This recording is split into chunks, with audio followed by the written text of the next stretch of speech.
दोस्तों शिकारियों की तो दुनिया दीवानी है। पर दोस्तों किसी भी हिरन के पीछे जब एक शेर शिकार के लिए दौड़ता है, जब हिरन सिर्फ एक बात ही सोचता है कि अगर आज मैं धीरे भागा तो मैं इस शेर का शिकार हो जाऊंगा, लेकिन वही शेर इस बात से भी डरता है कि अगर मैं तेज भागकर इस हिरन को नहीं पकड़ पाया तो आज मुझे भूखा ही सोना पड़ेगा। पर दोस्तों क्या आप जानते हो, इस दुनिया में कुछ ऐसे भी जानवर एग्जिस्ट करते हैं जो एक शिकारी का ही शिकार कर देते हैं। दोस्तों आज मैं आपको बताने जा रहा हूँ ऐसे कुछ जानवरों के बारे में जो कि शिकारी जानवर से अपनी जान आसानी से ही बचा सकते हैं। दोस्तों अगर आप मेरी वीडियोस को रोज देखते हैं तो अगर आपने चैनल को अभी तक सब्सक्राइब नहीं किया है, प्लीज दोस्तों चैनल को जरूर सब्सक्राइब कर लें और एक दोस्त होने के नाते हमेशा मेरी वीडियोस को देखते रहें। तो चलिए दोस्तों बिना देरी किए स्टार्ट करते हैं। जिराफ। दोस्तों आपको तो पता ही है, जिराफ दुनिया के सबसे ऊंचे जानवरों में से एक होता है। पर दोस्तों ना ही इस बेचारे को भगवान ने नोकीले दांत दिए हैं और ना ही खतरनाक सींग दिए हैं। तो बात यहाँ पर फंसती है कि ये विशालकाय जानवर अगर अपनी जान बचाएं तो बचाएं कैसे। लेकिन दोस्तों इसके बावजूद भी आप इनको असहाय मत समझना, क्योंकि हर जानवर अपने बचाव के लिए कुछ न कुछ तरीके तो निकाल ही लेता है। तो जरा गौर से देखिए इनकी लंबी लंबी टांगों को। ये अपनी लंबी लंबी लातों से एक शेर जैसे खूंखार जानवर तक की जान ले सकता है। जी हाँ, जिराफ जैसे ही खतरे को महसूस करता है, वह अपने बचाव में शिकारी को अपने पैरों से अंधाधुंध तरीके से रौंदना शुरू कर देता है, जिसमें सामने वाला शिकारी बुरी तरह घायल हो जाता है और कई बार तो अपना दम भी तोड़ देता है। अगर जिराफ ऐसा करने से चूक जाए तो शिकारी उस पर हमला करके नीचे गिरा देते हैं, और अगर एक बार जिराफ नीचे गिरा तो फिर उसका बाप भी उसे नहीं उठा सकता, क्योंकि शिकारी इसी फिराक में रहता है कि कब जिराफ का सिर और गर्दन वाला हिस्सा नीचे गिरे और कब उसके गर्दन पर वार कर कर उसे मार डालें। खैर दोस्तों इस वीडियो में हम इस टॉपिक पर बात नहीं कर रहे हैं। इस अगली वीडियो में आप देख रहे होंगे कि ये जिराफ जैसे जानवर समय आने पर कितने खतरनाक हो सकते हैं। तो बेहतर है कि शिकारी जानवरों को इनके पैरों से दूर रहा जाए, तभी उनकी भलाई है। हिप्पोपोटामस। दोस्तों आप इनको हिप्पोपोटामस बोलिए या दरियाई घोड़े, बात एक ही है। ये जानवर बहुत ही ज्यादा भद्दे होते हैं। इतना भद्दा तो कोई इंसान भी नहीं होता। आपको बता दूं, बेशक से इनके अंदर चर्बी ज्यादा होती है, लेकिन दोस्तों इनके चेहरे पर बिल्कुल मत जाना। इनको मारने के लिए अच्छे अच्छे शिकारियों की ऐसी की तैसी हो जाती है, लेकिन फिर भी इनके शिकार नहीं कर पाते, क्योंकि दोस्तों इनके अंदर भरपूर ताकत होती है। इनके अंदर ही नहीं, इनके जबड़े इतने मजबूत होते हैं कि अगर कोई शिकारी इनके जबड़ों में फंस गया तो उसका बच पाना असंभव है। वैसे तो दोस्तों ये हिप्पोपोटामस काफी गुस्सैल किस्म के होते हैं। जैसे हमारी दुनिया में ज्यादातर एक मोटे आदमी का दिमाग काफी मोटा होता है, वैसे ही इस जानवर का दिमाग भी मोटा ही होता है। मेरे कहने का मतलब है कि ये बिल्कुल खुखार और पागल किस्म के जानवर होते हैं, और अगर इनका एक बार माथा सटका तो कोई भी अच्छे अच्छे जानवर, चाहे शेर, चीता, बाघ या कोई भी जानवर इसके सामने आ जाए तो ये सेकंडों में उनकी बोलती बंद कर देता है। बोलती तो छोड़िए, ये तरबूज की तरह उनकी खोपड़ी कोई फोड़ देता है। इनके जबड़े में इतनी ताकत होती है कि ये किसी भी शेर को 2 भागों में बांट सकता है। बस गलती से एक बार शेर इनके जबड़े में फंस जाए।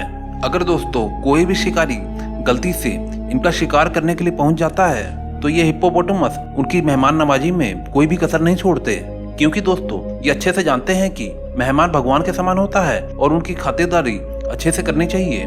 तो दोस्तों आप एक बात समझ ही गए होंगे कि कभी भी किसी मोटे आदमी को कमजोर समझकर उसे चैलेंज मत करना। अगर चैलेंज करना ही चाहते हो तो उनके जबड़ों की मजबूती को पहले ही आजमा लें। पोर्क्यूपाइन। दोस्तों पोर्क्यूपाइन बेहद ही खतरनाक दिखने वाला जानवर होता है। साइज में तो ये नॉर्मल कुत्ते जैसे होते हैं, पर दोस्तों इनका शिकार करने में अच्छे अच्छे शिकारियों की बोलती बंद हो जाती है। बल्कि पोर्क्यूपाइन शिकारी जैसे शेर, भेड़ियों को बेशक से कमजोर और स्वादिष्ट खाना लगता हो, पर इस पोर्क्यूपाइन के शरीर के ऊपरी हिस्से में बेहद ही नुकीले कांटे होते हैं, जो कि दोस्तों इतने खतरनाक होते हैं कि अगर किसी को एक बार चुभ जाए तो ये कांटे निकलने का नाम नहीं लेते। चाहे कोई भी जानवर कितना भी रो पीट ले, ये कांटे जिस पर भी धस जाते हैं उसको इतनी ज्यादा तकलीफ देते हैं कि वो जानवर या तो दर्द से तड़पता रहता है या तो किसी प्रकार के इन्फेक्शन के फैलने से मारा जाता है। पोर्क्यूपाइन से भिड़ने के बाद हालात कैसे हो जाते हैं वो तो आप इस वीडियो में देख ही सकते हैं। इसका शिकार करने आए जानवर भी ये सोचते होंगे कि ये मैं कहाँ फंस गया, शायद मैं इसके पास आया ही नहीं होता। फिर बाद में इन शिकारियों को ये सीख मिल जाती है कि कभी भी किसी छोटे जीव को कमजोर नहीं समझना चाहिए। जंगली भैंस।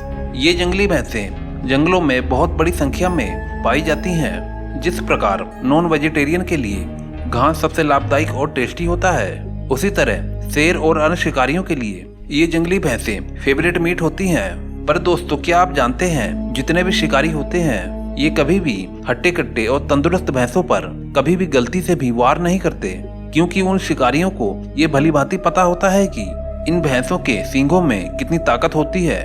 अगर ये शिकारी गलती से भी इन भैंसों के चंगुल में फंस गए तो ये भैंसें फुटबॉल के मैदान को तैयार करने में बिल्कुल भी टाइम नहीं लगाती और फुटबॉल का ऐसा मैच खेलती हैं कि सभी दर्शकों को खुश कर देती हैं। और इस फुटबॉल मैच में जीत सिर्फ इन्हीं भैंसों की होती है।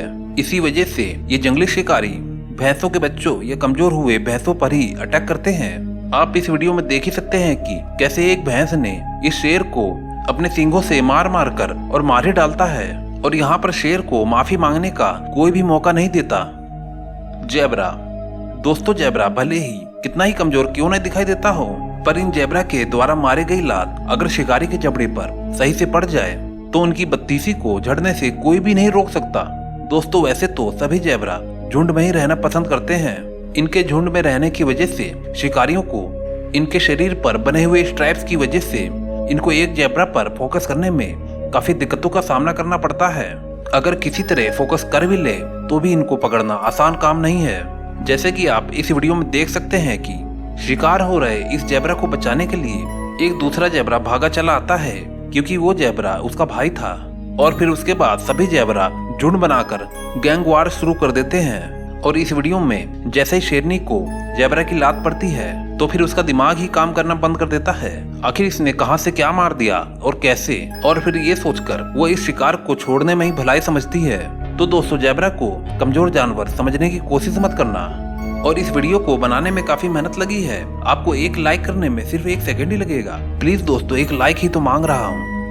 दुनिया के सबसे बड़े जंगल अमेजोन के बारे में आपने तो सुना ही होगा।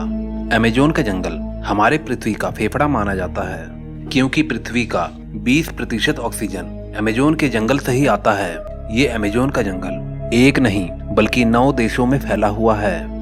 अमेजोन के जंगल में 4 अरब से भी ज्यादा पेड़ मौजूद हैं। ये पेड़ इतने बड़े और घने हैं कि यहाँ की जमीन धूप के लिए भी तरस जाती है, यानी कि कई हिस्सों में सूरज की रोशनी जमीन तक पहुंच ही नहीं पाती है। दोस्तों, अमेजोन की नदी दुनिया की दूसरी सबसे बड़ी नदी है, जो कि 4000 मील लंबी है। लेकिन अगर पानी के स्टोरेज की बात की जाए तो अमेजोन की नदी दुनिया की सबसे बड़ी नदी है। दोस्तों, आज अमेजोन के जंगल में अलग अलग हिस्से में अलग अलग तरीके के आदिवासी पाए जाते हैं। कुछ आदिवासी तो बहुत ज्यादा खतरनाक होते हैं और कुछ आदिवासी तो बहुत ज्यादा नम्र भाव के होते हैं। जो नम्र भाव के आदिवासी होते हैं वह अमेजोन के जंगल के बाहरी हिस्से में रहते हैं, और वह हमारी दुनिया से कांटेक्ट में भी है, और जल्दी ही बाहरी दुनिया से उनके अच्छे संबंध भी बने हैं। जब भी कोई टूरिस्ट इन्हें देखने जाता है तो यह अपने डांस से सभी टूरिस्ट को लुभा देते हैं। यह डांस ही नहीं, यह इनकी संस्कृति भी है। यह अपनी संस्कृति को बनाए रखने के लिए हमेशा कोई न कोई कार्यक्रम करते रहते हैं। दोस्तों, अगर आपको आदिवासियों के बारे में और कुछ भी जानना है तो हमारे चैनल को जल्दी से सब्सक्राइब कर लें और बेल आइकन को जरूर दबा दें। अगर आप हमारे चैनल को सब्सक्राइब नहीं करोगे तो हमारी आने वाली अगली वीडियो आपको नहीं मिलेगी। दोस्तों, अगर आपको वीडियो अच्छी लगी हो तो एक लाइक जरूर दे के जाना। मैं मिलता हूँ आपको नेक्स्ट वीडियो में।